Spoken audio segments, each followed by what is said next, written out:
Crop rotation is an important part of organic gardening. After you spend a lot of time building up your healthy soil, you don't want it to be overrun with pests or soil diseases. Monoculture, which is popular in commercial agriculture, tends to deplete soils and allow pests and disease organisms to increase in population. By moving your crop families around to different areas of the garden, you keep both the soil and the plants healthy. Hi, I'm Amy. Welcome to my channel where I talk about organic gardening and wildlife topics.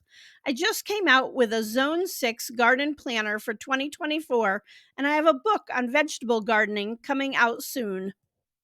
Scientists divide crops into families based on similarities. I'll go into crop families more in another video, but the important thing to know is that crop families are affected by similar pests and like the soil to have certain nutrients. So, for example, tomatoes, the most popular vegetable grown. Tomatoes, as well as other crops in their family, such as peppers, like and need calcium. They are also prone to many soil borne diseases, such as wilts, blight, and septora. So, what does that tell us? Well, we want to plant our tomatoes somewhere where we haven't planted them for the last several years. And we want to prepare the soil with nutrients that help them thrive. So, make sure the soil is rich in nutrients, including calcium.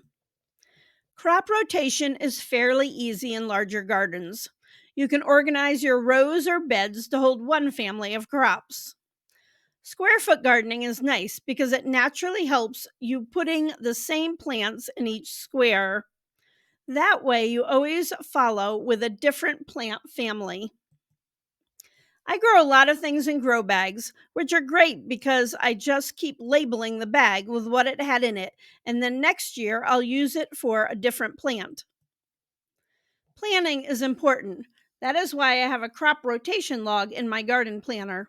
Whatever kind of system you use, whether it's online or paper, you want to give each garden section a number or name. That way you can track what you plant where over the years. Certain crops also do well following other crops. A popular 3-year rotation is beans, corns, and squash. Each one of these crops helps the next one. Beans fix nitrogen, corn roots break up the soil, and squashes protect the soil with their big leaves.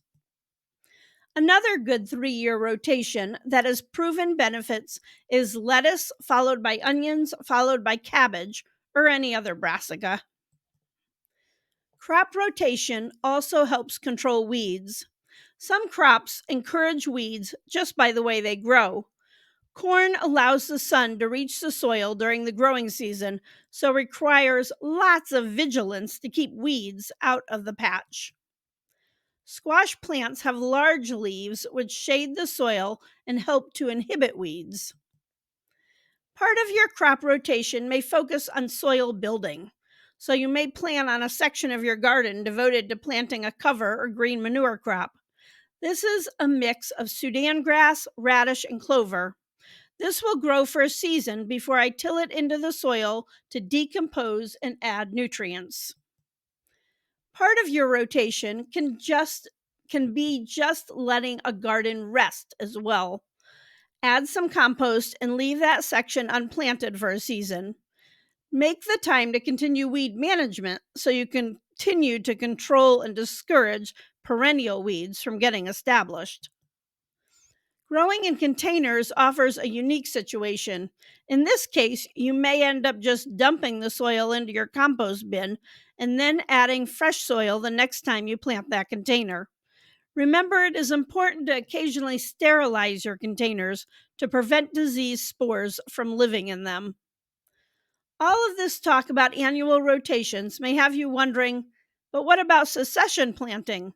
I'm glad you asked. You may grow several successions of crops like lettuce and spinach every year. Succession planting may be a necessity since you have a small urban garden, and it gives you greater production. You may have 2 or 3 crop families in a bed each season, and that's perfectly okay.